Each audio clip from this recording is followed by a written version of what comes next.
Hello, everyone. Welcome back to the R Squared Fantasy Football Podcast. I'm Akash. You can find me at YZR_fantasy on Twitter. And I'm Ian, and you can find me at Dynasty_IM on Twitter. We're back here with the Week 10 recap, going over some trends, analyzing, talking Dynasty mostly, but also giving some redraft takes. So stick around. We're going to cover every single game from Week 10 and what we're noticing in each of them. Starting off with the Baltimore game against the Dolphins. Rashad Bateman looks fantastic. He primetime games, everyone sees him, right? So the hype around him has been growing and growing. On Keep Trade Cut, he's risen over the last month to right around where Hollywood Brown is. And I posted a poll on Twitter of who would you rather have, and overwhelmingly, Bateman won. And I was a bit surprised on that. I was surprised it wasn't a bit more 50-50 because I think I'd actually prefer Hollywood right now. He has a 27% target share on the year, 35% air yard share. He's around 18 points per game, which is fantastic. And even when Bateman's been in the games, Hollywood still has a 29% target share, 40% air yard share. The opportunity hasn't changed for him when Bateman's played. So I don't know. What side do you fall on? Yeah, I saw you posted that today in Drew's Discord, the Bateman versus Hollywood debate. I'd take Bateman by a little bit just because of how close he is to alpha status and how he started his season as an elite prospect. But like I said in the Discord, I wouldn't trade either of them straight up for each other. If I have Hollywood, I'm not looking to get Bateman 1-1, or if I have Bateman, I'm not looking to get Hollywood 1-1. So, I mean, that's just how close they are to me. Right, that's where I'm at. I'm thinking we want our players to be good enough to earn a high percentage of targets, to earn valuable targets, have high air yard shares and target shares, and to produce wide receiver 1 numbers. Hollywood's doing that already, which is why I'm just siding on the already producing side. Right now, Bateman has a 64% route participation in his first 4 NFL games. He has a 20% target share, which is what I said I expected for the year, not just from the first 4 games. We could easily see that go up. And in his first 4 games, he has last week he had a 25% targets per route run, which is terrific. Bateman also has a 21% targets per route run on the year, whereas Mark Andrews has 22% targets per route run on the year. So if I had to choose who would have more targets next year, I actually think that the pecking order goes both wide receivers and then Andrews. I could easily see him being third in targets, which is interesting. It could take some of the ceiling away if they go back to running more next year. Yeah, I'm with you right there, 100%. I think both these wide receivers next year probably lead in target share.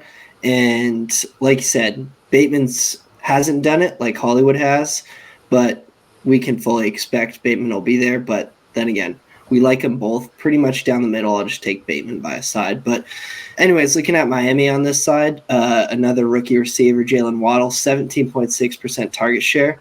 And this game was kind of surprising in his ADOT, 13.8, which is pretty crazy because we've been on here talking about how Waddle's targets aren't quite as valuable or quite as earned because he's had a significantly low ADOT. But seeing this, which is actually above usually where we want to see the average depth of target, but still good sign, 17.6% target share, 13.88 ADOT. It's going to be really interesting to look at Jalen Waddle at the end of the year and kind of see how the law of averages are working for him and kind of what the profile is going to look like as a whole after his rookie year. And then Gesicki kind of became a meme this week. He had the most targets on the Dolphins, 20.6% of them, but didn't have a single catch. So it is kind of funny how that works. And then Tua came in kind of a weird situation where they started Brissett, but Tua was good enough to play.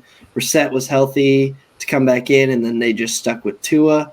So kind of a weird situation. Tua will start next week, but he came in for 13 pass attempts, 54.5 PFF grade on those, PFF passing grade on those. So not the best from Tua, but still resulted in a win. And then as for Gaskin, we kind of you actually brought this up, was how he's an odd week guy. On odd weeks, he seems to go off, and hopefully that's the case because he still gets good usage, and he just didn't get the targets this game, 5.9% target share this week, which is much different from his 12.6% on the season. Yeah, the every other week Gaskin thing is more of a meme. I think he'll continue next week against the Jets, continuing the meme, but really the opportunity is there for him to be an RB2. So If he breaks the trend because he keeps seeing usage, I won't be too upset because I'm calling it now that he's still seeing the usage.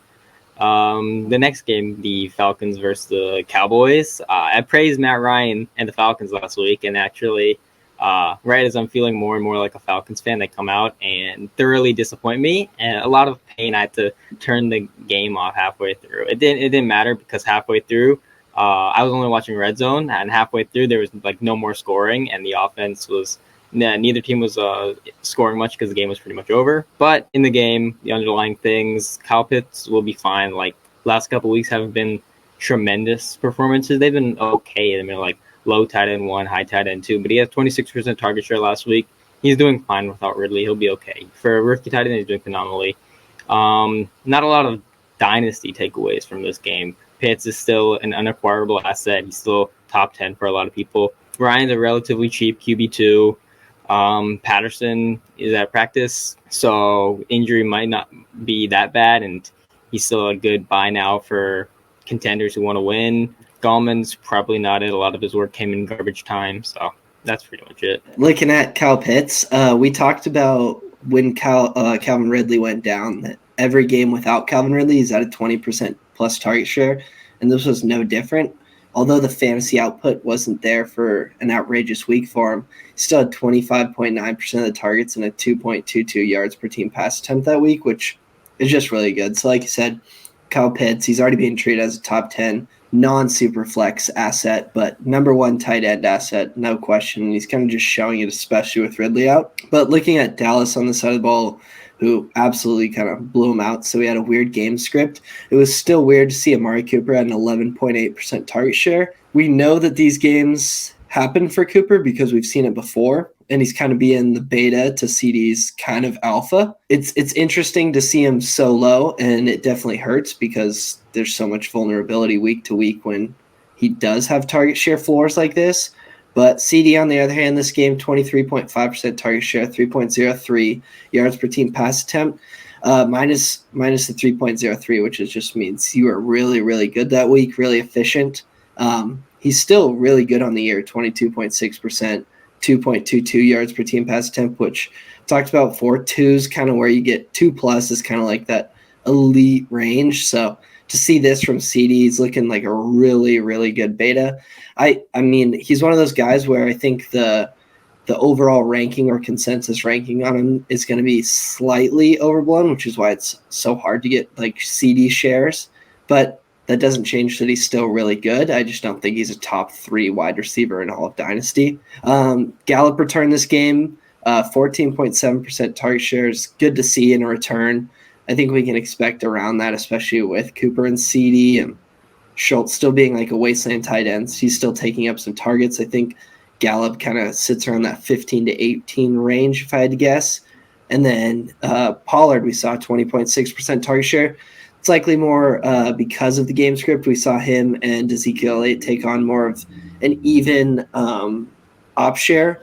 It was 41.9% for Pollard, 39.5% for Zeke, which usually it's a lot more 60-30 for the two of them, leaning Zeke's side, but I'm sure the game script had a lot to do with this one. Yeah, for CD, he's continuously been a top 3 dynasty wide receiver on keep trade cut for like the last half a year.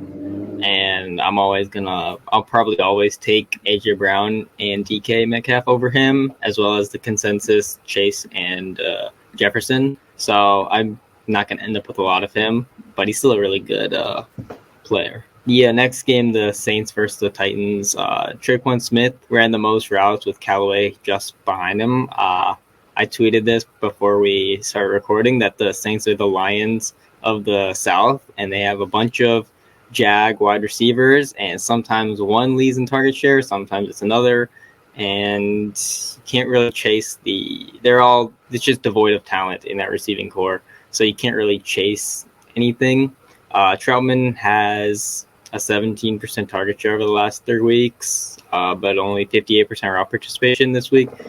It's a deeper league stash. I know people had some good expectations for him coming into the year, mostly because of vacated targets, but we won't talk about that. But he's been seeing an okay opportunity, and he's a deeper league stash. Still, I think he's more of a blocking tight end, and if they add more weapons, he won't have much value. Ingram's an RB2 if Kamara misses more time. He had 60% route participation and a 20% target share. The receiving work is going to help him a lot because he's pretty inefficient as a rusher right now in his age of like 31 or something. Yeah, it's definitely an interesting game, and I do like the point you brought up that the Saints are the Lions of the South, and I'll raise you that they're Lions of the South with a slightly better quarterback. But all jokes aside, Simeon hasn't been too bad. 76.7 and 76.1 PFF passing grade in the 2 weeks that he started. I mean, it's definitely fine. He's just a Jag, but those are also not bad numbers to have for a Jag. So it's better than what Goff did this last weekend. But anyways, Titans. After Henry went down, we've kind of seen a weird situation with the running backs as we'd expect. I mean, this last week, Foreman, 43.3% of the ops, 7.4% target share. Peterson, 30% of the ops, 3.7% of the targets. And McNichols, 23.3% of the ops, 11.1% of the targets. I think what we're seeing from McNichols is kind of a role that we've seen for most of the year, where he's never going to take many rush attempts at all, but we'll see him heavily used in the passing game, and this was no different. He was hardly used in the rushing game in comparison to Foreman and Peterson, but he's also the one that's getting the targets, which we know are very valuable out of the backfield. So I'd say if there's one that I'm not very interested in at all, it's Adrian Peterson. He's likely to get the goal line work just because that's how Adrian Peterson's been, and everywhere that he's gone, he's vultured touchdowns. I don't think that changes, but Foreman right now, 43.3% of the ops led the team, and I think him and McNichols are kind of guys that if you need streamers or you're looking on waivers are kind of the two guys because McNichols gets targets, and it's kind of looking like Foreman, who is a lot younger than Adrian Peterson's, taking majority of the rushing work. So that's good to see. And then the also part with Henry out is the pass attempts per game, where we kind of expected, or not expected, but hoped, definitely didn't expect because the Titans have been doing this for years. But with Henry out, we hoped that their passing volume would increase. But in the 2 games that they haven't had him, just 27 pass attempts per game, which is just so low. I mean, even the first 8 with him were 32.8 per game, which, I mean, that's probably where they'd be. It probably is not changing just because Henry's out. So as much as we wanted the passing volume to go up to benefit guys like A.J. Brown, Ryan Tannehill, it's likely just not happening because that's just the structure of their system. And now in the last 2 weeks, we've seen that that's really unlikely to take up. Yeah. I like A.J. Brown, and I'm a big proponent of situation changes, and that's why you just buy good players, and A.J. Brown's clearly a good player. But the points are true that the Titans are a team that's been run first for so long, since the last decade.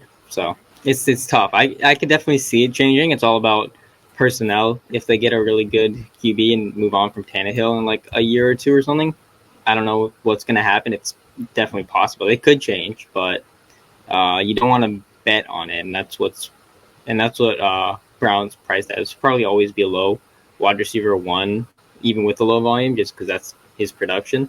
But the ceiling is not going to be there as much as it is for guys like Chase and Jefferson and DK. So yeah, and as much as we don't see the passing volume ticking up, A.J. Brown's still a top 5 dynasty receiver just because of the points throw I was nailing about the talent over situation. Because, if it's A.J. Brown going somewhere, maybe there's a new philosophy, then you just traded talent that's a perennial top 5 asset for just because of the situation that's ever changing, unlike talent. Yeah.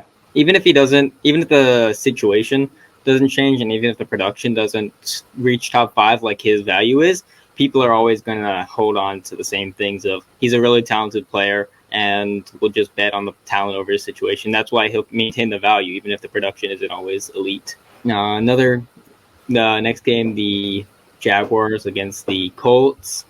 Laviska Shenault led the team in targets and had a 22% target share, but it only resulted in like 3 catches for 15 yards, which is tough. He has an 18% target share on the season, low ADOT. He's a guy that some people are really souring on. I really liked him in my rookie season comps, and I don't see any reason that you should pivot off of unless you can trade him for a guy like Michael Thomas, who's like in a similar range, also has a price depreciated. But I don't know. He's a guy that at this point I'm just holding because I think we have an idea that he's a talented player. He's just one, he's on a really bad offense. Two, his QB is not playing amazingly. And three, we have an inkling that the Urban Meyer system is not a very good one in the NFL. This is not working at all. So Laviska Shenault's value is probably close to a floor, and I would just hold right now. One guy who is relevant for fantasy football in that offense is one receiver. I think the only receiver who's relevant right now for fantasy football is Dan Arnold, surprisingly, who has a 20% target share, 81% route participation last week. He got traded 2 days before week 4 Thursday Night Football, and obviously when you're on a team for only 2 days, you're not going to be able to learn the playbook and everything. He only had 39% route participation in that one game, but since then, in weeks 5 to 10, he has 74% route participation and a 20% target share. That is mid tight end 1 numbers, and he's priced at like tight end 20 right now. I'll keep your cut. So if you believe that this continues, which I really don't see any reason why I shouldn't. He's been doing this for a few weeks now. I don't know. If you really, really need a tight end, you could float a third and see what happens because there's not a lot of other options at tight end. Marvin Jones has under 20% target share in all but 3 games this year. He's a veteran. He's 31 years old. He's not producing much of anything for your team, which moves him into, let's move on. This guy probably may not be fantasy relevant anymore. He might be, but at this point, if he goes to a new team next year, maybe. But right now, he's on a bad offense, not commanding targets, and not doing much for fantasy. And I'm not panicking on Trevor Lawrence the same way I'm not panicking on any other rookie QB that isn't performing well. Yeah, and I'm definitely not panicking on Trevor Lawrence, but looking at the side that won here, Jonathan Taylor, 82.9% of the ops, 24.2% target share, which led the team is just crazy volume and something we love to see. And another part of that is that we didn't see Hines' role exactly shrink. I mean, that game, 17.1% of the ops, good for 12.1% target share. On the year, he's at 25.9% ops, 12% of the target share. So we really didn't sacrifice much with Hines at all. We just didn't really see, well, not really, we just didn't see any other running backs besides those two. And JT just carried the load without cutting into the seasonal work that Hines has been getting. So really, really good to see for JT. Tides maybe turning a little bit more because we talked about how good his usage was already. I mean, especially if his talent is 60% ops, 10% target share, he's going to explode with that. But just seeing how insane this last week was, and it's never going to be like this all the time or anything like that, but seeing how much he's being used is something we absolutely love to see. As for Wentz, his rookie PFF pass grade, 68.3. Year 6, we're looking at 68.1. So when they said that Frank Reich was going to reborn Carson Wentz, they really weren't kidding because they did reborn him to play exactly like he did his rookie year, which, that being said, his rookie year was better than last season. So it's an improvement from last season, but it's looking exactly like his rookie season. So just really interesting from there. So he really did get reborn. And then Michael Pittman Jr., 23.4% target share on the year. And the next closest on Indianapolis is 16%. So Michael Porter Jr. still dominating basically most of the target work that the receivers are getting. Yeah, Pittman is he's performing well. I do think that he's slightly overvalued on keep trade cut, but I can say that about a lot of receivers in his tier because from like 10 to 20, it shifts every week and every day. And I just make tweets about it all the time because one guy will shift ahead of another, and I will scream, you should sell one guy for another, when in reality they're pretty much equal value. One thing for JT and Hines, I believe on the season, Jonathan Taylor has more routes run than Nyheim Hines, which is terrific for implications in a receiving game. If they want to use him more like a receiver, we could see higher ceiling. I still don't think that he'll ever reach like legendary production of what we've seen from McCaffrey and Saquon and Kamara, but he definitely has a ceiling of like 22, 23 points per game, which is fantastic. He's a dynasty RB1 for a lot of people right now. I still like Christian McCaffrey a lot more. Not a lot more. I still like Christian McCaffrey more because he is providing you with 25 points per game every time he steps on the field. I don't buy into injury narratives. He's still only 25 years old, but Jonathan Taylor is going to be elite asset for the next 4 or 5 years, it would seem. Yeah, and just hit on that Michael Pittman one more time. Sell Michael Pittman Jr. for DJ Moore. I was just saying that, yeah. Because they're in that same range, right? And their value. Yeah, I think they're like back to back. Right. That makes sense. Yeah, I saw someone the other day do that exact same trade, and he said, I was looking to win now, and Pittman has higher points per game, so I did that trade. And even though he's younger, he's still producing more, and I'm thinking, well, I like Moore's peripherals a bit more, but the QB situation is a bit weird in Carolina. But Cam Newton may fix that, hopefully. Next game, the Browns against the Patriots. Anthony Schwartz left the game with a concussion, and without him, they only really had 2 viable wide receivers. Landry and Donovan Peoples-Jones ran almost 90% of the routes. Last week, when Schwartz was healthy, it was more of a split between him and Donovan Peoples-Jones for that wide receiver 2 role, but it's a role that's not very helpful because it's a low volume offense, and we'll see what happens with them going forward, but they're both just stashes for right now. And I've seen Donovan Peoples-Jones creep up and up, like the in keep trade cut into like the low wide receiver 50s, and if you can trade him for a more stable asset, I don't know who's falling down there, but Michael Thomas is low, and Juju Smith-Schuster, DJ Chark, a lot of these guys who have missed time and have their values fall as a result of that. But guys who are proven producers, I think you can make that trade because Donovan Peoples-Jones is not a very stable asset. Yeah, I'm with you on that. And just to hit on the Browns a little bit more, I kind of delve into the Baker Mayfield profile just a little bit because we saw some weird where in week 9, 87.7 PFF pass grade, best of the season.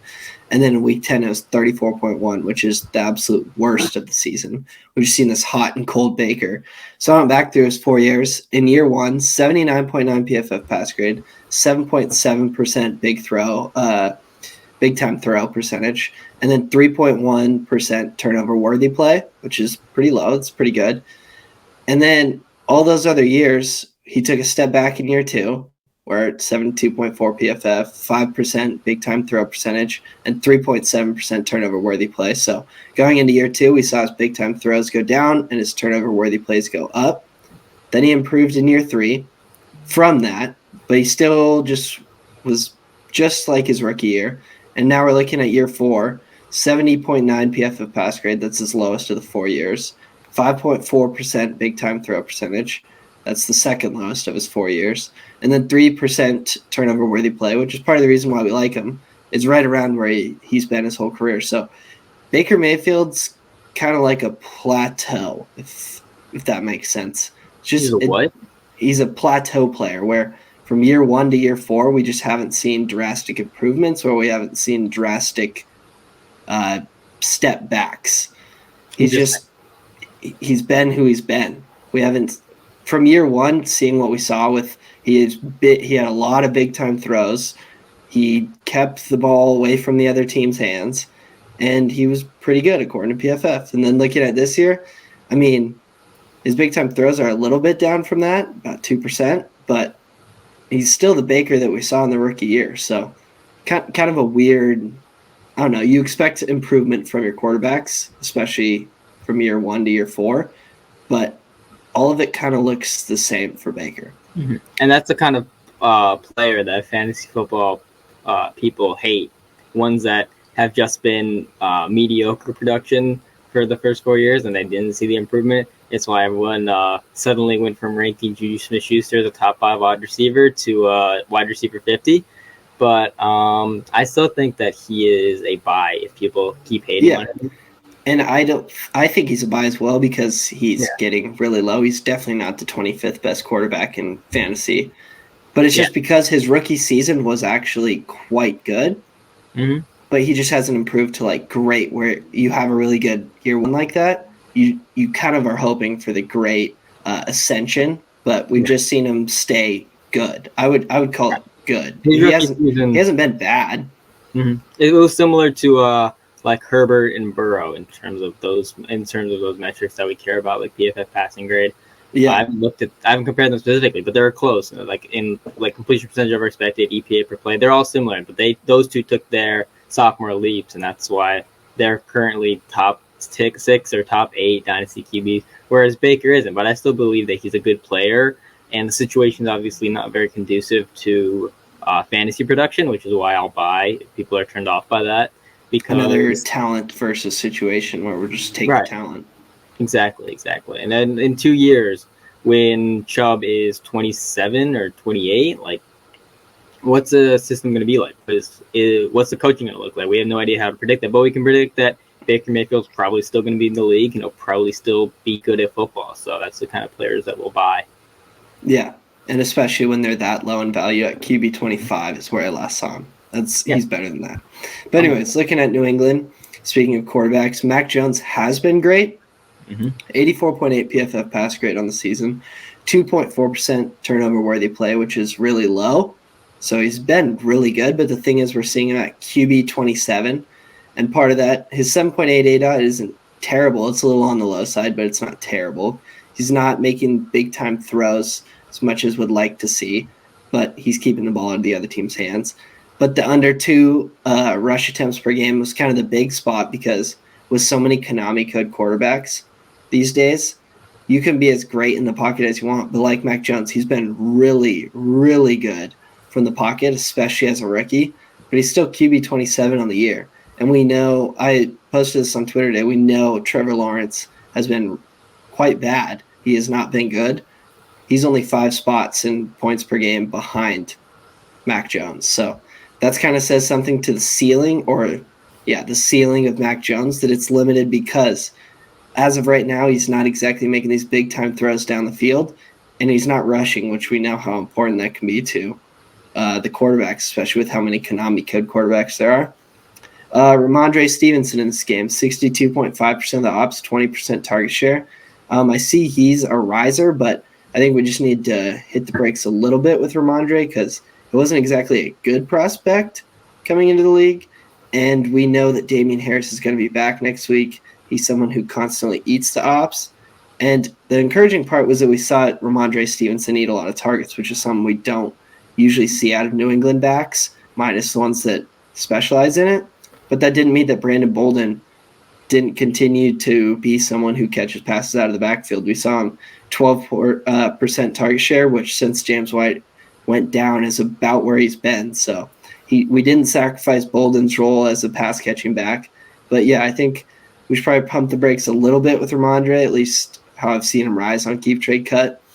But just keep that in mind that he is coming back, and at least in Bill Belichick's tenure, he doesn't like to give crazy high op shares to really any running back. So a 60% op share for Ramondre, definitely not holding. So I see a lot of people honestly trading like Jacoby plus a late second or something for him. Just don't do that. Would rather have Jacoby. And then speaking of Jacoby, first touchdown this week. So I know you're stoked about that. It's been insanely long for how productive he's been, but it finally happened. Very excited. Yeah, for Ramondre, I'd sell for an early 22 second. That's about where his value is right now, and I'd sell for that. If you can trade these backup or committee RBs, I don't know what the backfield split's going to look like when Damian Harris is back, but it's certainly not going to look like Ramondre Stevenson is a workhorse. So at best for him, it's a committee where he sees some receiving work, and at worst he goes back to being a backup who sees some receiving work.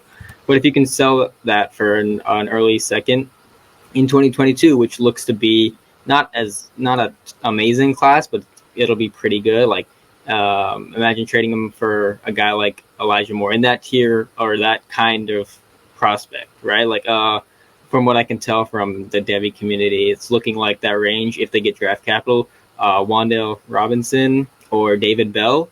So that's something I'd be interested in doing because both those guys profile well. David Bell has tremendous upside, and I love him, but he's going in the early second of Superflex mocks right now. And if you can make a trade like that, that's something you should absolutely do. For Mac Jones, I was writing about this because I've seen a lot of discourse about his upside or his price. He's playing really well. He has a 84.8 PFF passing grade, which is terrific. It's better than Herbert's rookie year, better than Burrow's rookie year, Kyler, Baker. It's better than all those guys. And we say, look, he's obviously playing well. We don't like the lack of rushing. We don't like that he doesn't make big-time throws or have a high A-dot. But he is a good player. And QB price between QB 13, 16, it's been fluctuating over the last few days. That's not horrible. Maybe there's a couple of QBs that you'd rather have. But compared to other positions in Superflex, that's where there's a bit of a problem because QBs in Superflex are always have their value pumped up a lot because they're very valuable. But for a guy with less upside like Mac Jones, and you could possibly, if you want to trade a QB for a non-QB, you could possibly pivot to a player that has more upside. Like Mac Jones right now, his value in Superflex is in like the 4th or 5th round. So there's good RBs going there. There's good wide receivers going there. For the next game, the Bills against the Jets, Breida had just 8 snaps, but ran 2 less routes than Singletary. Moss saw no routes, similar opportunity share. I really just think that this mess, the 3-way split this week, was due to Moss not clearing concussion protocol till late in the week. So they had to prepare for a little bit of the game. Like they had to prepare for the game without him, but then he came back, so they worked in some plays for him. But I think it'll go back to being a 2-way split next week. Diggs back to the leader in route participation. This is a team where Diggs obviously sees a good target share. It's not as high as it was last year when he was a top 3 wide receiver, but it's pretty good. They're obviously they're a really pass happy team. They're right now their first in neutral pass frequency, which is terrific. Gabe Davis flashed a couple of long plays, not much. If someone wants to buy him for like 2/3 something, take it.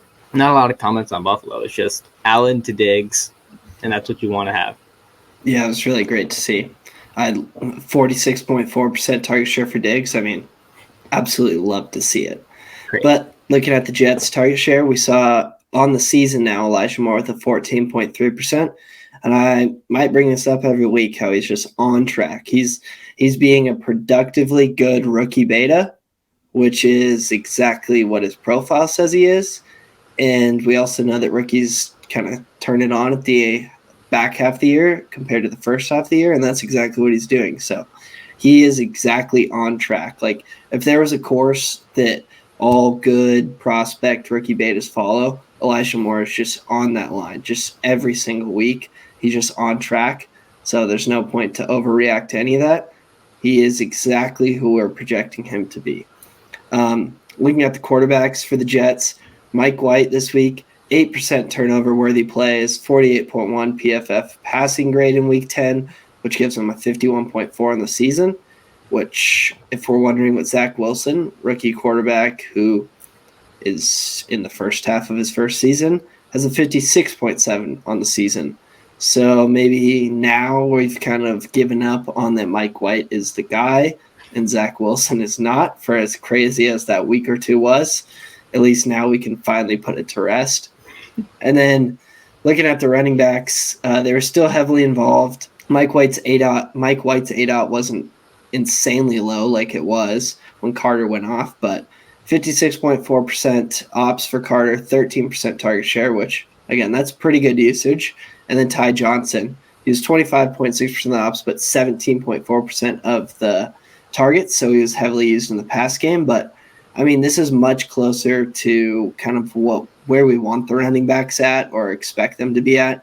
Carter's target share is probably around like 10 to 12 with a 50 to 60% ops, which is pretty good, especially for someone with his profile. So the Jets are on track. Yeah, Carter has 29 targets in the only 3 games where Mike White has led the team in pass attempts, including the ones where he came in early for Zach Wilson getting hurt and not counting the one where he left early.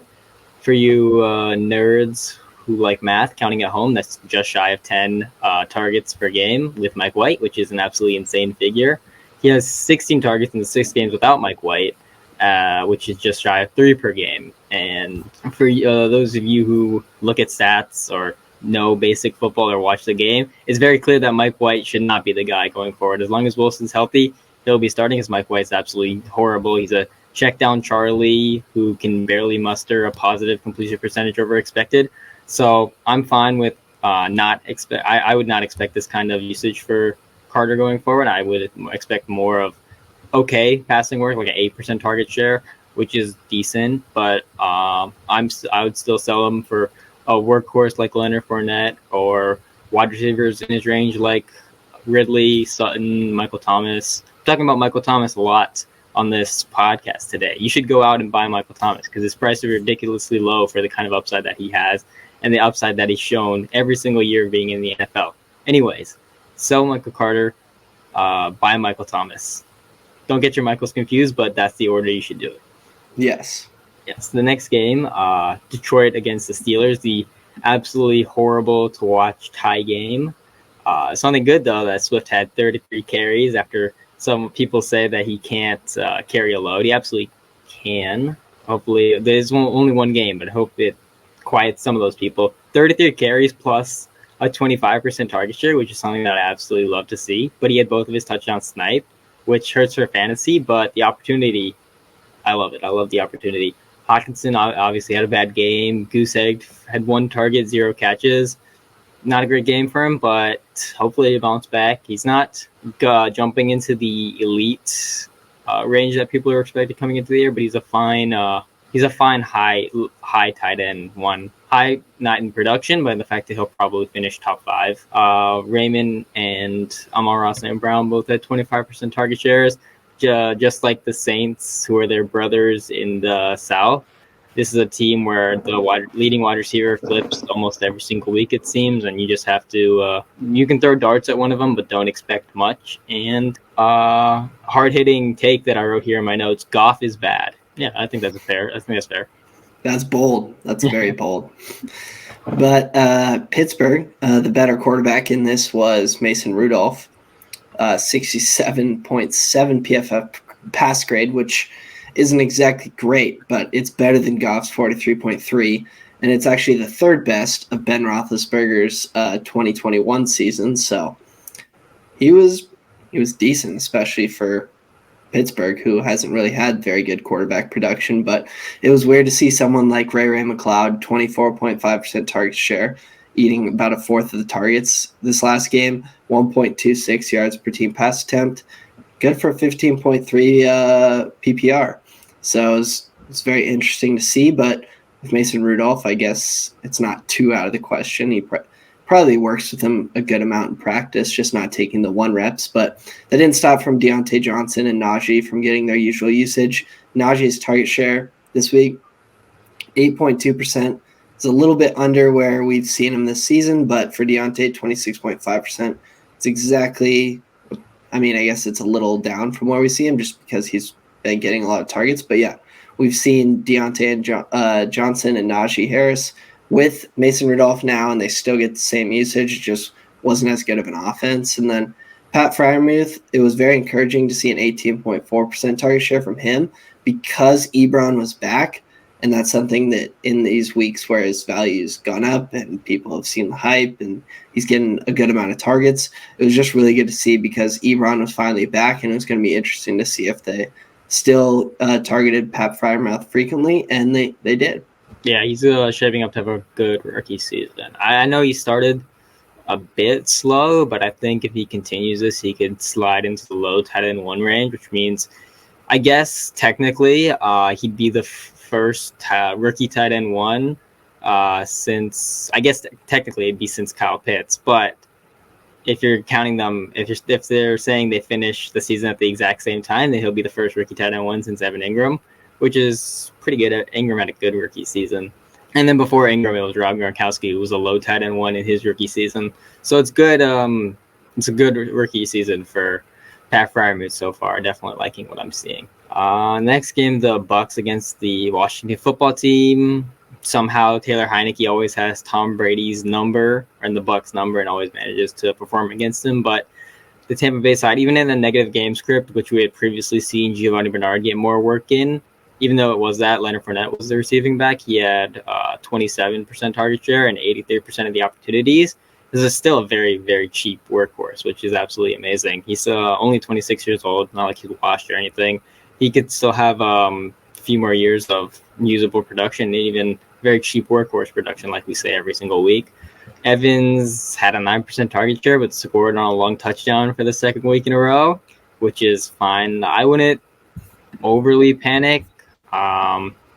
His weekly ceiling is really high. I think in Dynasty, just looking at what he's done, he always produces like a wide receiver 1 or 2. Like he'll probably end the season as a wide receiver 1 or a high wide receiver 2, but the target share just isn't the same as earlier in his career when he was commanding like a 26 or 27% target share. It's been like around 20 in the last couple of years, which is not too concerning, but maybe you can move him if you can, just because the offense is so efficient and so high volume that it's inflating his production, but he still has a really high weekly ceiling. Ronald Jones had absolutely zero usage, which sucks because, I don't know, I want to see him succeed or do anything, but he's really not. It's really just a play for next year. Hopefully he goes to a better situation and gets some usage, but it's looking rough right now. And Tyler Johnson, a deep stash while Antonio Brown is out. He had a 15% target share. From what I can tell, what I've seen physical therapists talk about, there was a post on Doctor's Instagram talking about something that no one's really covered. I forget the exact type of injury it was, but it was similar to what Michael Thomas had at the end of 2020 that kept him out for the end of the year. And he said that someone said that they'd expect him to be back week 13 or 14. So you still got a bit of time that you have to wait for Antonio Brown to come back. But when Antonio Brown comes back, he'll be probably a wide receiver 1 or high wide receiver 2. Yeah, it's wheels up for AB. When he comes back, I definitely agree with you. And I also agree with you about Leonard Fournette. Like, he's someone that I just have been continually buying. Just basically every week of the season, he's been a buy because he's someone who's on a really good offense, who dominates like a ton of the usage, and he gets a very good amount of the targets, especially last week, 27.3% of the targets, and being the target leader is just pretty insane. But it's the exact reason that you should be buying Fournette, or should have bought Fournette, because he's not being treated like a 26-year-old workhorse on a really good offense, according to Keep Trade Cut. He's continually outside the top 25.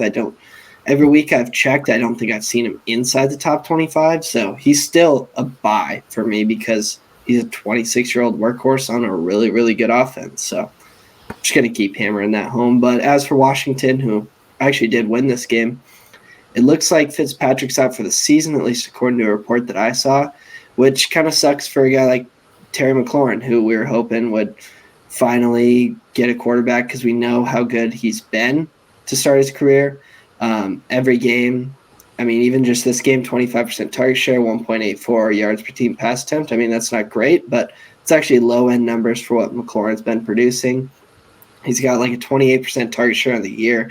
He's someone who just is consistently earning targets, doing a lot with targets with just really bad situation, really bad quarterbacking.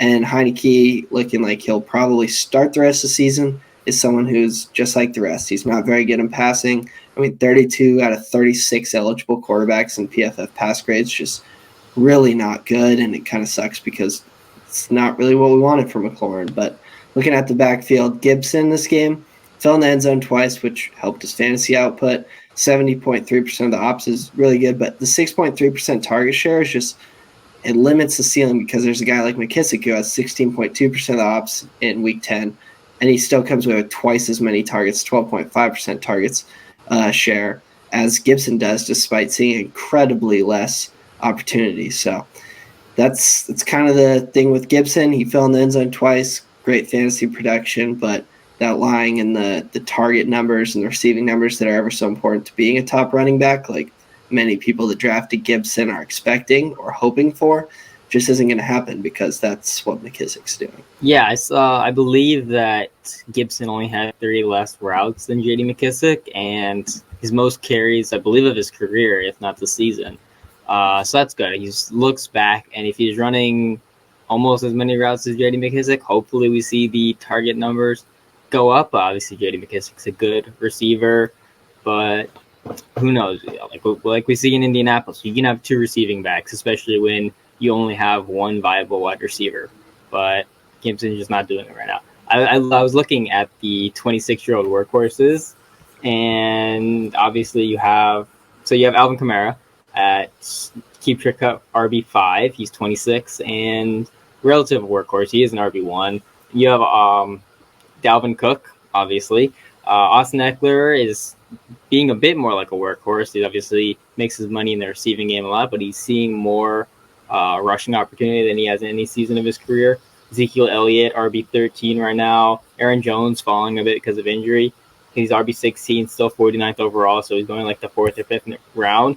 And then all the way down, 100th overall, RB29, you have Leonard Fournette below guys like Kareem Hunt, Damian Harris, Michael Carter. It's just insane. Like, this is such a depreciated price. Like, just go by Leonard Fournette. Thanks, Slater. Yeah, I agree. I agree with that.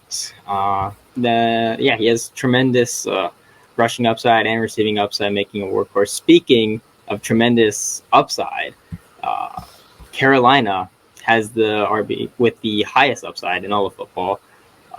Rest of the season, CMC is my RB1 and my Dynasty RB1. He had 31% target share this week. 26 fantasy points without a touchdown is absolutely insane. And this is the second time he's had over 25 fantasy points without a touchdown. And here's a stat that I figured out myself the other day. Every single week that he has more than 50% of the snaps, he has a top 5 finish every single week since December of 2019, which is absolutely insane. I was not aware of that stat. That is pretty insane. And actually, it shouldn't surprise me as much as it does, because we've already talked about how much of a cheat code he is, but that's a pretty insane stat right there. If he plays a healthy game, you're basically guaranteed a top 5 running back on the league. Oh yeah, he hasn't had below like I don't know if it's 20 or if it's like 15, but he hasn't had below that since week 2 of 2019. It's absolutely insane. Yeah, I mean, just to hit on how insane it is, like how good he is, because we talked about it a fair amount, but people kind of forgot or were worried or put the injury-prone label on him, and we did see his value fall to like RB4, RB5 consensus-wise, and that was enough to mark him as a buy for me. When someone like Christian McCaffrey goes below RB3, I mean, you should be sending out an offer to get him, because that means he went from untouchable to someone who you can get. Yeah, absolutely. His value was consistently at 999 in one QB on Keep Trade Cut, which is the highest it could be. And then it suddenly dipped. I'm like, all right, that's an easy buy for anyone who wants elite production, irreplaceable production. But yeah, there's other players on the Panthers, even though sometimes it doesn't seem like that with the team just running through Christian McCaffrey. Cam Newton has tremendous upside. He'll be the starter for the Panthers going forward. Sam Darnold isn't healthy right now, but I believe that even when he is healthy, I think Cam's still a better quarterback. We saw him score 2 touchdowns, even though he didn't barely play. He came in for some goal line packages, scored a rushing touchdown, a passing touchdown. He can have top 12 upside this year, which makes him a buy for anyone in Dynasty who wants, even if you just want to gain value, you can send a third or a couple thirds in Superflex and see what happens, because there is upside. DJ Moore is still a buy on the season. He has a 28% target share. Terrace Marshall looking like he's going to have like a Bryan Edwards, better than Bryan Edwards, but still a very bad rookie season with like a 9% target share, which just sucks to see. Hopefully we see him do anything, but right now he's definitely on a track to face planning, but there's still definitely upside there. I'm not going to give up on him until the season ends, pretty much. Like, I'm not going to say he is a face planner until he actually face plants. Yeah, especially with rookies, just give it the whole season. And I mean, it's pretty obvious that Terrace Marshall Jr. is really looking like a face planner, but we still have 7 weeks left of the season. So yeah, just be patient. He's still a rookie, and his value, he has not been doing good at all. If in the last 7 weeks he does what he's been doing, or maybe even slightly better in face plants, he's someone that we could sell for the same price, really likely, now that we could then. Oh yeah, so, like I remember last year, Laviska Shenault, up until this point, he was also doing really poorly. He barely produced at all, and then the last 2 weeks, he had like 3 touchdowns over the last 2 weeks and like over 100 yards combined in the last 2 weeks. I forget the exact stats, but it really only takes a few plays to make you from probably a face planter to not face planting. So have patience, because it takes flashes. This is why ADP trends work, because it's based off of expectations. Yeah, exactly. And then just to hit on one more point you had of Carolina on the Cam thing. He was QB 16 in week 10, and he only took 9 snaps. I mean, that just shows his upside right there. Like, Right. that's pretty insane. But if you extrapolate that on points per snap basis, he's easily the QB1. Yeah, if we just go against our... If we go against all logic and want to make him look really good, we can do that with ease. Yeah, if we go against our analytic morals and just extrapolate this across an entire season of full snaps, he's likely the QB1 in all formats. Right, yeah. It goes every QB ever, Cam Newton. Yes. And then Mahomes 2018, but Cam Newton extrapolated from his 9 snaps he took in 2021. Go. But looking at Arizona here, now that's 2 weeks without Hopkins and Murray, but 2 weeks without Hopkins means that Kirk in that time is putting up a 25.5% target share. With Hopkins out, he's really been the alpha for Arizona, and although the offense as a whole hasn't looked great, Kirk is someone who's a free agent at the end of the year, and someone who, if you haven't bought in the offseason, he's still someone you have time to buy because his price tag really isn't all that expensive right now. So if you can get him for mid to late 2, I'd love it. Even a slightly early 2, I don't mind because he's looking like a really good beta receiver, which is something you'd love to have at the beginning of the second round. But looking at these running backs, Connor saw 63.6% of the ops, 13.8% of the targets, which he didn't have great fantasy output, one that we'd expect, especially after the week before, but that's really good usage. And as long as Edmonds is going to be out for a little bit, we can continue to see lines like this from Connor where he's getting really good usage. And especially if Murray's back, this offense will take a notch up most clearly, and that usage just becomes that much better because it's in a good offense. So Connor is someone you should never feel hesitant to start as long as Edmonds is out because he's getting just this really good usage. And Benjamin, 31.8% of the ops, 3.4% target share. He's just a jag. He's kind of just going to take some snaps away, and he's not going to eat you up in the receiving game. He's not going to take a ton of snaps or carries away from James Conner. So James Conner is someone that we're looking at where he's just someone who you can plug and play in as long as Chase Edmonds is out of the lineup. Yeah, I'm checking. I was going to check, but I believe, Benjamin, a lot of his work just came at the very end of the game when it was over, but he barely had any work at all. So the splits, he had 6 carries, and 3 of them came when the game was pretty much over, and there was an over 95% chance that they were going to lose. So he's really not much, and I'm still loving Connor while Edmonds is out. For Christian Kirk, looking at keep trade cut, there's some wide receivers in his range that I would definitely take Kirk over, like Robert Woods. He'll be over the offseason. The Christian Kirk's going to be a 24, 25-year-old entering free agency most likely, coming off of a really good season. And Robert Woods will be a 29-year-old with an ACL tear who probably won't be very productive until 2023. In 2022, he'll be back, but I don't think he'll be as productive as he is before the injury. So that's a trade that I would definitely do. Corey Davis, who on the season doesn't have anywhere near the target share that we liked him for in Tennessee. But the offense is struggling in New York. The Corey Davis is struggling in New York.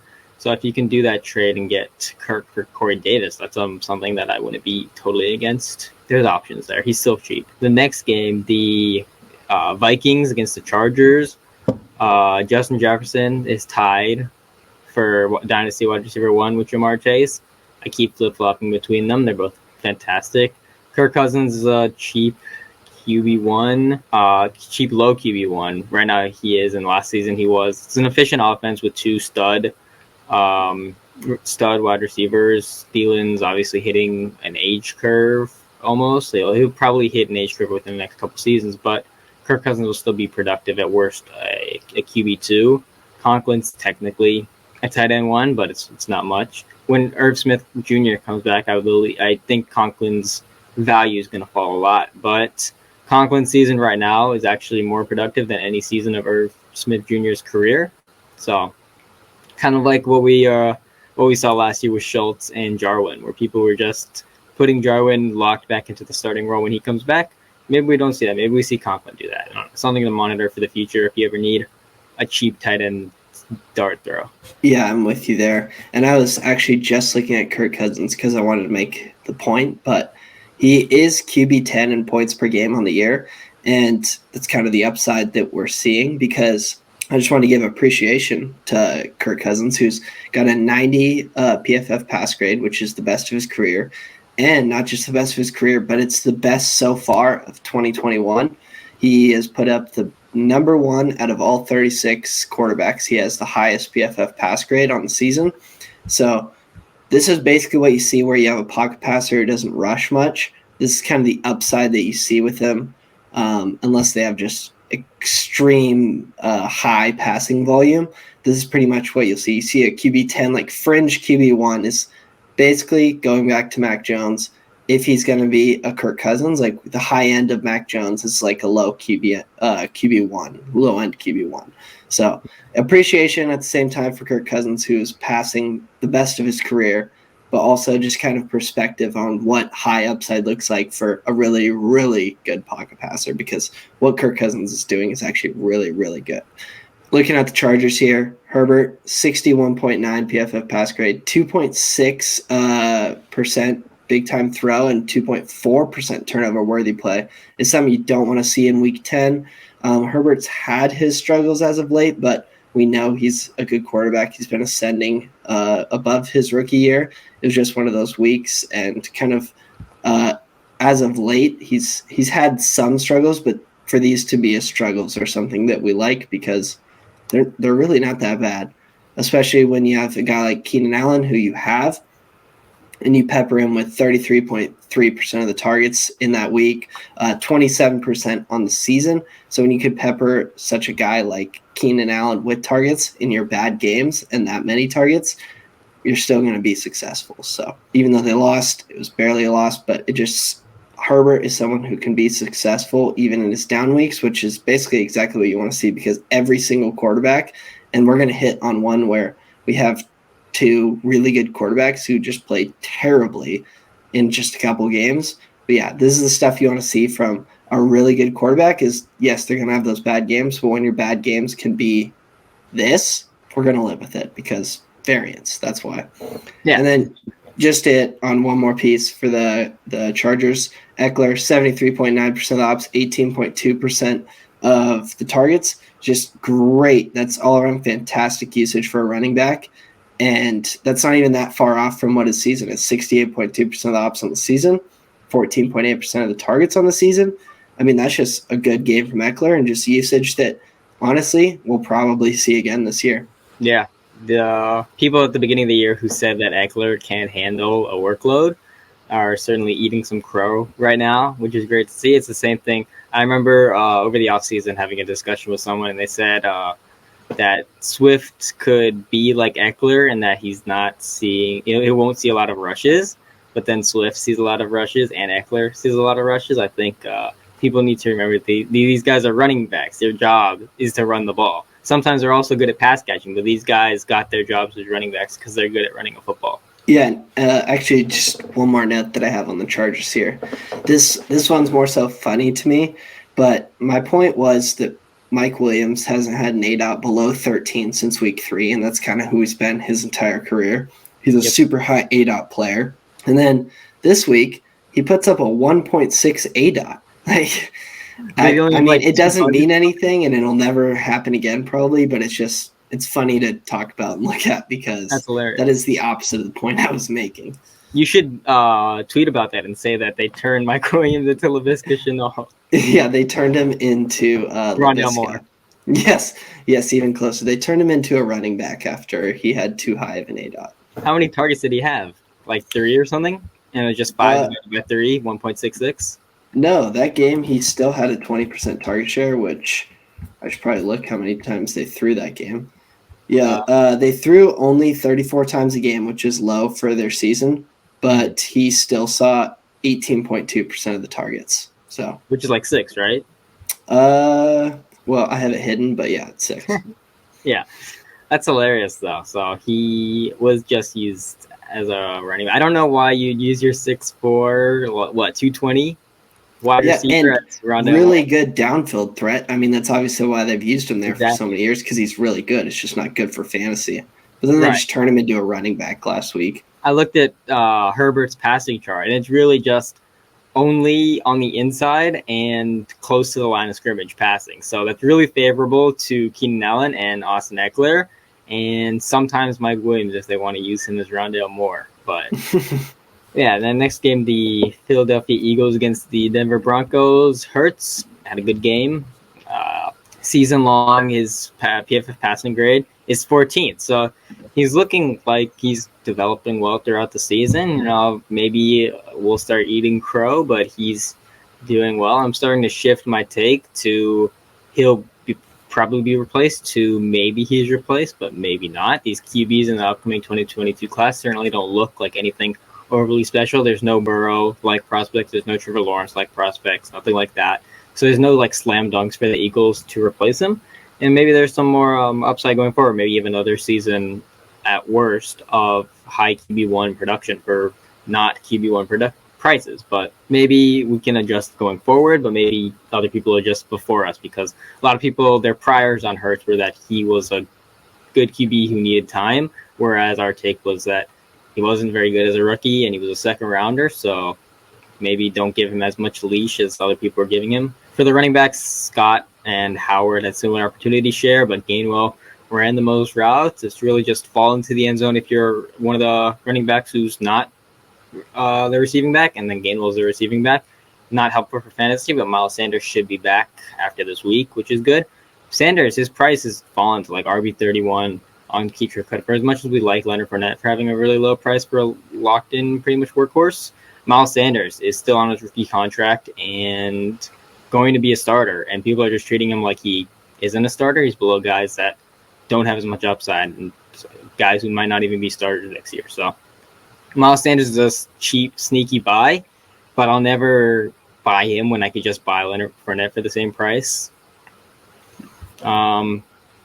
Goddard in concussion protocol. If he misses time, it benefits Quez Watkins, who saw 27% target share, and I'd stash Tyree Jackson, a former QB turned tight end, who they seem to like. They say they like him, so maybe take a stash in some really, really deep leagues. For reference, he was on waivers at the beginning of the year in my 32-team Dynasty League, so I wouldn't drop anyone for him. But if you have space and you want a stash with upside, then maybe Tyree Jackson. Yeah, and I just want to hit on your Hurts point one more time because you're definitely right. Like that was what we expected or not expected, but that was our analysis on Hurts heading into the season. But now it's kind of I've not so turned the page, but become more open to it because as it's been said by a lot of analysts, including like Ian Rapport and Adam Schefter, when they're lining up like how the offseason's going and how it's going to look next year, the quarterback position is going to be pretty thin, at least from the reports. And I mean, for the talent there is now and the talent that's coming into the league, the quarterback position as a whole is going to be pretty thin. So yes, Jalen Hurts was a second rounder. But the thing is, I think he's shown enough, which we already know he's good for fantasy. He has 9.6 rush attempts on the season, which is a crazy volume that you want from any fantasy quarterback. I mean, even 14 rush attempts last week is crazy. You want that from any running back. But we kind of want to dig into like his passing because that's what NFL executives care a little bit more about is how you are as a quarterback as a whole, more so passing than running. And he has that second round draft capital tag on him. But with a shortage, not so a shortage, but a limited good quarterbacks to be in position next year, starting positions, I don't think it's out of the question that Hurts is going to be a starting quarterback next year. I'm not saying it's a guarantee, but his 76.4 PFF passing grade in his second season is 14 of 36 quarterbacks. So that's not even bad. And then when you look at he's 6% big time throws on the whole season and 2.9% turnover worthy plays. So he's throwing a big time throw twice as much as he has turnover worthy play, which is another thing that you like to see. So yeah, he didn't get the draft capital. He's not the best prospect, and he isn't projected to be the best passer, but he's passing not so adequately, but slightly above adequately. He's making big plays, and he's effective on the ground as well, which even in real football does help if you're just an adequate plus passer. Those rush attempts and being better on the ground and picking up those first downs are going to help. So right now, I'm thinking that Jalen Hurts is likely going to be a starting quarterback next year. And on KTC, seeing his price tag at QB 14, I think that's really fair. It's hard to say he's a buy or sell, but I'm definitely turning on where I was at Jalen Hurts at the beginning of the season, if that's fair. What say you? Yeah, I agree with that. I think there's definite upside. This is the cheapest QB1 upside that you'll find right now, I believe.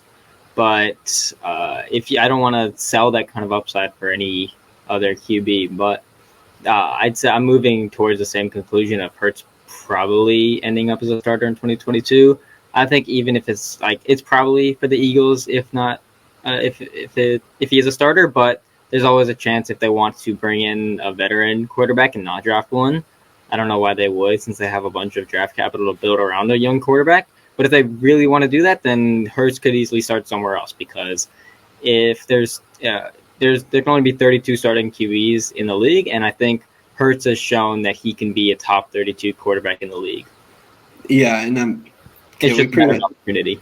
Yeah, and I think we have kind of the same opinion on that he hasn't been that bad of a passer, and that his fantasy upside is just QB1, like actually QB1. So exactly. At the beginning of the season, I compared this to like Gardner Minshew. From a performance standpoint, he was probably a top 32 QB in the league from what we've seen from him, but he wasn't going to get an opportunity because he was a late drafted guy that the organization didn't have ties to. And the second they had a chance to bring in Trevor Lawrence, they did, and they didn't look back. But Hurts is probably going to get more chances than that because he's probably better, and he had higher draft capital. Like obviously, second and sixth, neither of our first round draft capital, but second's definitely better than sixth round. Yeah, and it's perfectly hit on Philadelphia for a while because there's not that much to say about Denver, just because it's kind of look like it has been for most of the season, especially with Judy back, except for Sutton, who this last week, 8.8% target share, 0.81 yards per team pass attempt, is just kind of really puzzling to see because we've seen him be really good this year. Mm-hmm. And this is definitely something where you're 100% not selling Courtland Sutton. We've seen him have a stretch, not just a stretch, but we have reasons and we have past production to believe that he's a pretty good wide receiver who can stack 20+% target share because he's done it. He did it when Judy's out. So Judy did not take over Sutton this much to where Sutton's going to be a below 10% target share or hover around 10% target share. Sutton will be at a 20+% target share by the end of the year. I haven't seen his value drop on Keep Trade Cut, and even if it does, he's still someone I'm holding, and if it drops a little bit more, he's someone that I'm buying because he's a really good wide receiver. His profile tells us so. His production in the past, his production this year has told us that he's a good wide receiver. So Judy's doing really well. Fant's still being Fant, so just don't freak out over Sutton. It's some weird weeks, and we can chalk it up to weird weeks because usually when there's weird weeks, you get who that player has been, and it'll keep being like who that player's been, unlike weird weeks. They're weird because they're outliers. So yeah, don't freak out over Courtland Sutton.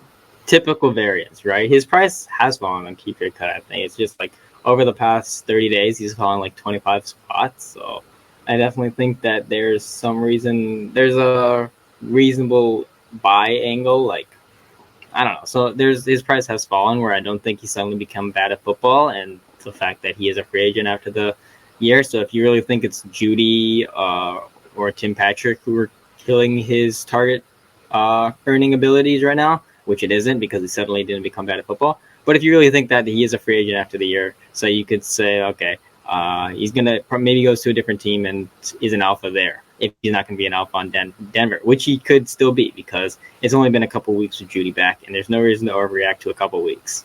So yeah, I really hope that Tim Patrick isn't the reason you're freaking out or worried that he's taken over those targets. Like, yeah, Judy I can get the side of because Judy's been good, but Tim Patrick is someone who Sutton has in the past continually outproduced. So it's not that Tim Patrick suddenly, all of a sudden, especially this year, he's outproduced Tim Patrick. So it's not that Tim Patrick all of a sudden he just got that much better and Sutton got that much worse just in the return of Jerry Jeudy. So Sutton, you're either holding or buying, but don't sell. And then just one more point on the Broncos. Not weird to see Melvin Gordon 52% of the ops, 11.8% of the targets. Williams 44% of the ops, 8.8% of the targets. That's basically, it's been a 50-50 split. They kind of share who gets a little bit more of the receiving work, although they'll both get it. And that's likely what we'll see for the rest of the season. So, yes, Javonte's peripherals, advanced metrics, really good. He deserves a top 10 RB in Dynasty because his prospect, he's really good. His peripherals as in advanced metrics, as in juke rate, as in missed tackles are really good. But the thing is, just because they're that good doesn't mean the rest of the season they're just going to stop using Melvin Gordon. We've seen for 10 weeks now that it's pretty much a dead even split. We should expect that the rest of the season. We can hope for something else, but don't just expect, because of how good Javonte Williams has been in those peripherals, don't just expect a change. Right, next season. Now we're talking. But no, Javonte is also running more routes than Melvin Gordon over the last couple of weeks, which is reason that I like that he's being used more like a receiver, which is terrific for his upside. Just a little note, onto the Seahawks game. Russ obviously played very poorly in his first game back from his finger injury, but it's only one game, and obviously everyone knows he's coming back from the injury, so no one's panicking. Lockett and DK still had eight targets each. Russ will get better next week. Chalk this whole game up to a weird outlier. Collins had a 69% opportunity share. He's an RB3 as long as Carson's out. Carson could be back as soon as next week. He could miss the rest of the season. I've seen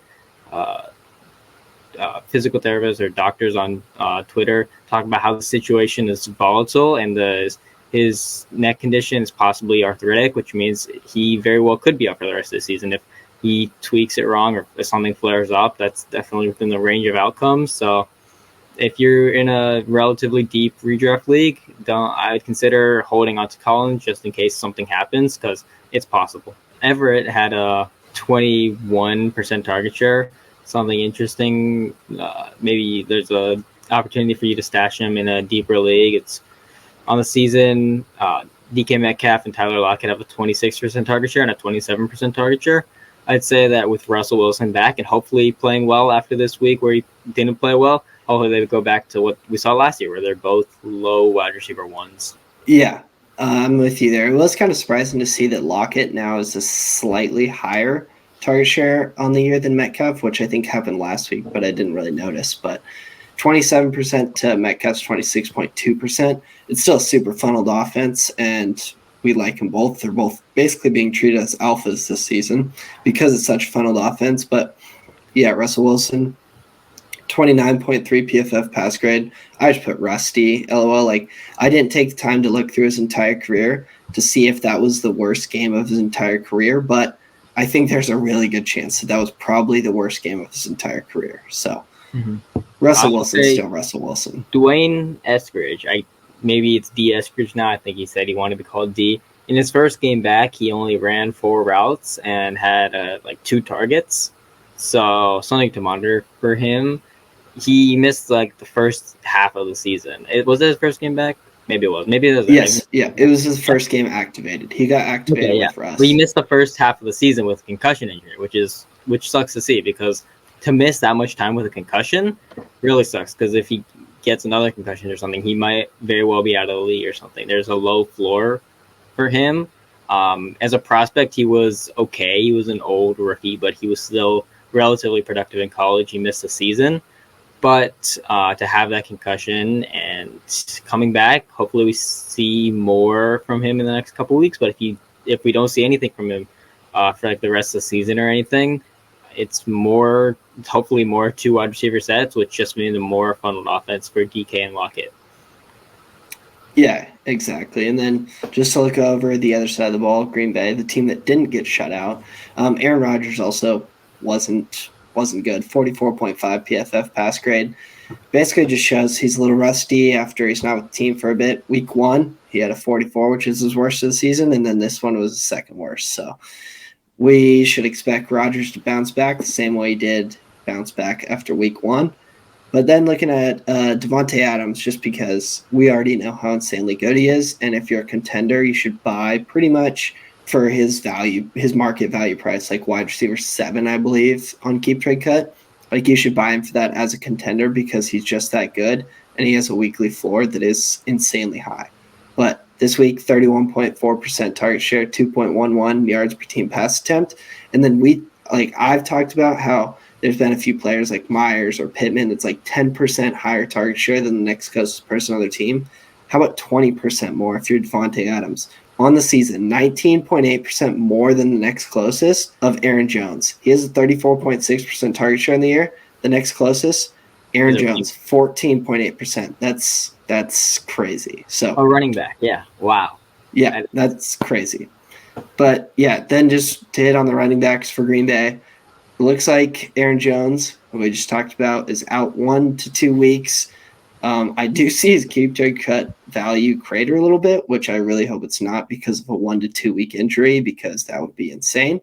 But for someone like Dylan, he's someone that you'll start because it is a good offense with Aaron Rodgers in it, and he does see a healthy amount of the ops. I mean, he saw 63.9% of the ops that game with Aaron Jones going down. The only problem that we have, or that I have, is that his overall ceiling isn't too high because he's not someone that's caught passes. Even this game, when he had such a high opportunity share, about double what his season averages, he saw 5.7% of the targets, which is just what he sees on the season. So I do think that'll tick up a little bit if he is to become the 1A for 1 to 2 weeks. But again, that's a pretty low target share for a running back that we want to see more from, especially if we're just going to plug and play him as a high-end RB1. That's just not who he is because he doesn't catch that passes. Yeah, I do think he has a little bit of receiving upside. I don't think he's I guess I can't say Derrick Henry anymore because Derrick Henry became a receiver this season. But I guess that just shows that anyone can be used as a receiver if the team wants them to. And Dylan has a couple games where he's seen like 4 targets or something, which is encouraging because at Boston College he was really never used as a receiver that much. And for the Packers, he is more because they have a system where the RB is the second best receiver on their team. So if Dylan is obviously no Aaron Jones in the receiving game because Jones catches passes like a wide receiver, and but Dylan can be used as a receiver. It's really just catching a check down sometimes. So it's a matter of whether the team wants to use him like that, and I think they will because he has games this season where they have been using him like that as a receiver. Yeah. Next game, the Chiefs against the Raiders. It feels good to be back to saying nothing about the Chiefs except for how good they are. Mahomes is back. Kelsey, Tyreek are elite. It's that easy.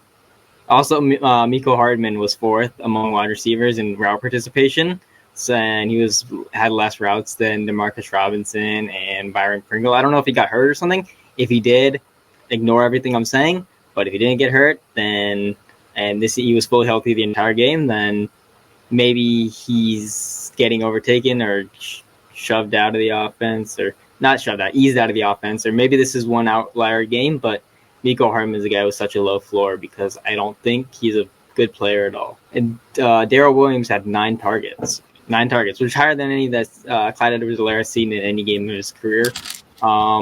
Hopefully, Clyde Edwards-Helaire can do something like that when he's back. I don't think that CEH is the backup now, like some people are saying on Twitter, but hopefully we see more receiving usage from him than we saw in the beginning of the season, because that really just kills floor and upside when you don't have that receiving usage. Even if you are a decent rusher, I think people hate on Clyde as a rusher a bit too much. When he's an okay rusher, he's pretty good. Yeah, Clyde Edwards-Helaire is someone who's not going to come back and be the backup. Like, the Chiefs would literally be saying, I'm stupid if they went in and they put the guy who they spent first-round draft capital on and just made him a backup after they just filled some guys in because he was hurt. Now, obviously, Darrell Williams did really well in his return, and he kind of hit an upside that we haven't seen from Clyde Edwards-Helaire.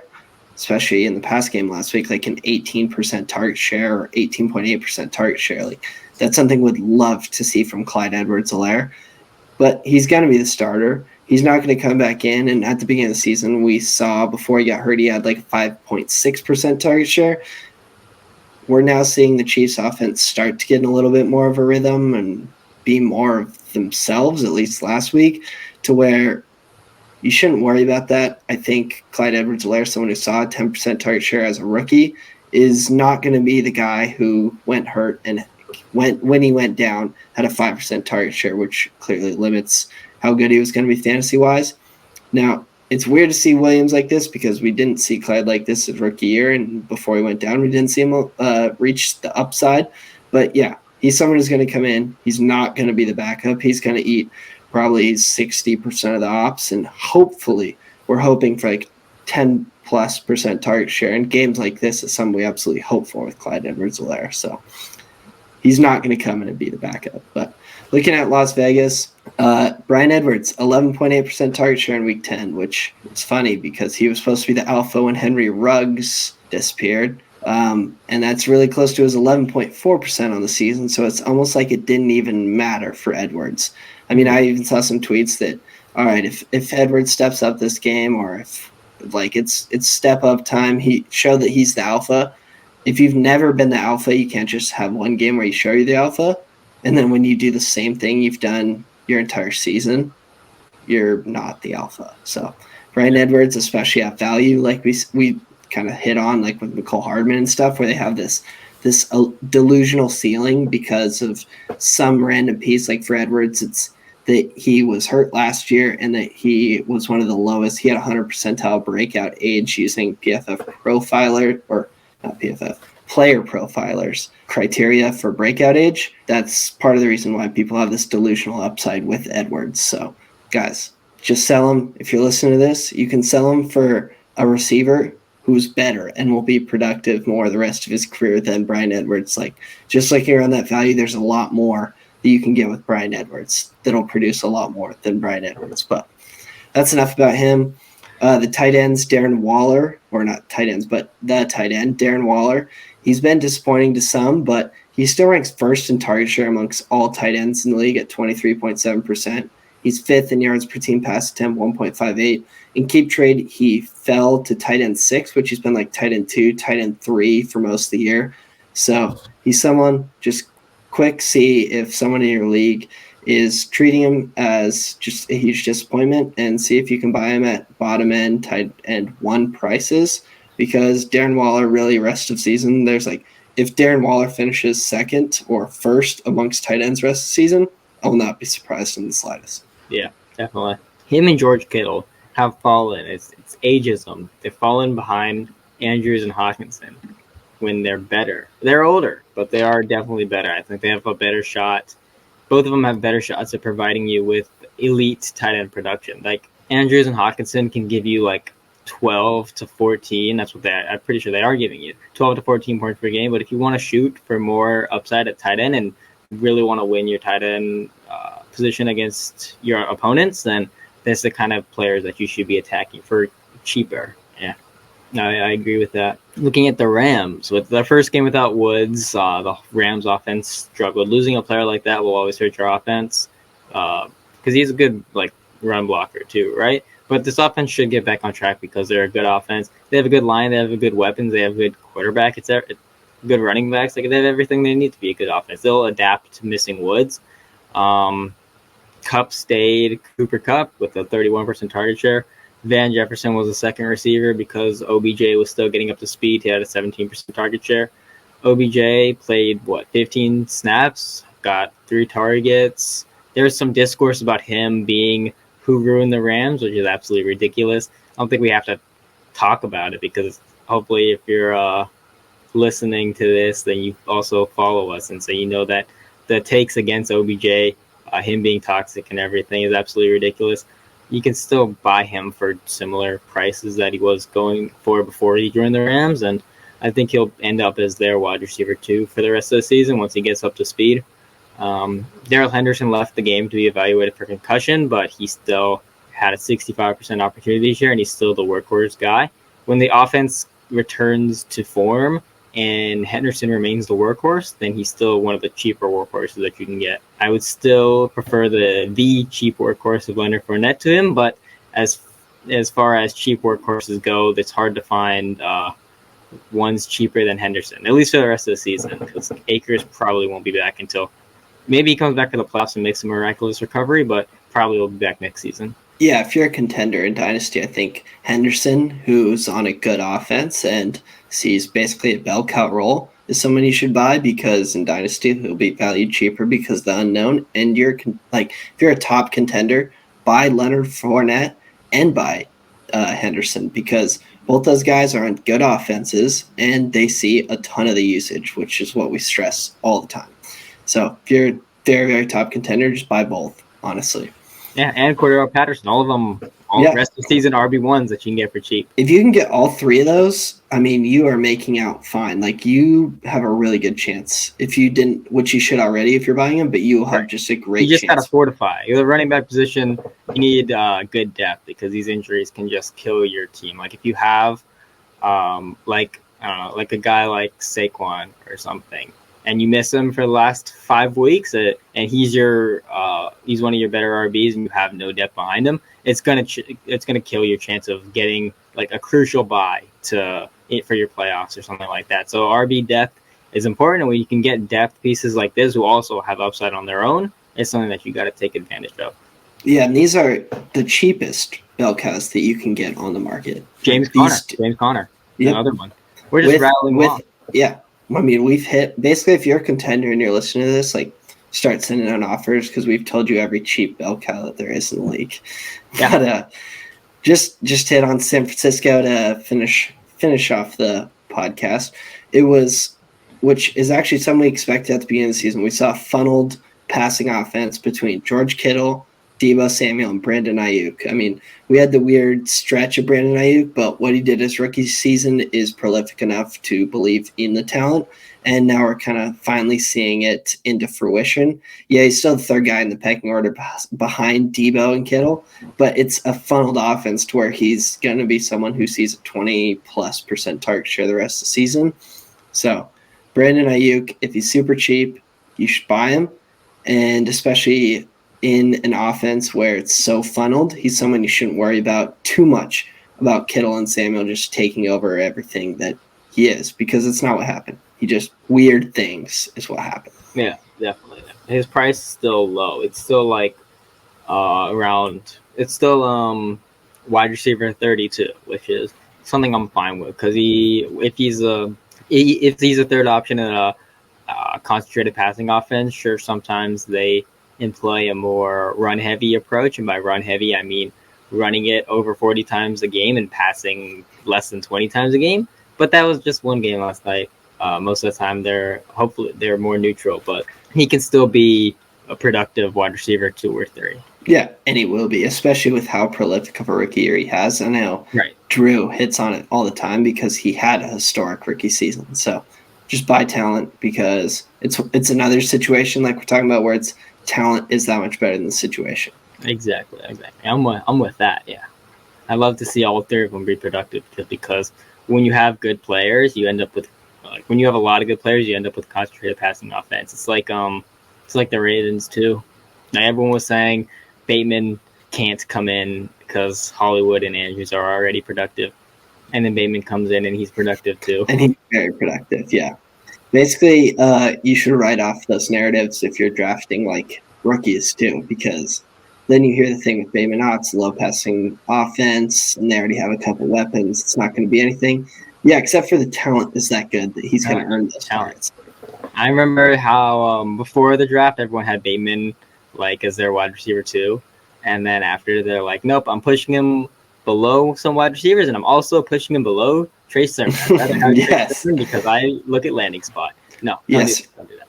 Don't do that because then you end up with Rashad Bateman, who's wide receiver 19 on Keep Trade Cut, I believe, falling into the second round of Superflex drafts. Yeah, and you end up drafting Trey Sermon over him, who because of situation. Scroll a lot to find him on Keep Trade Cut.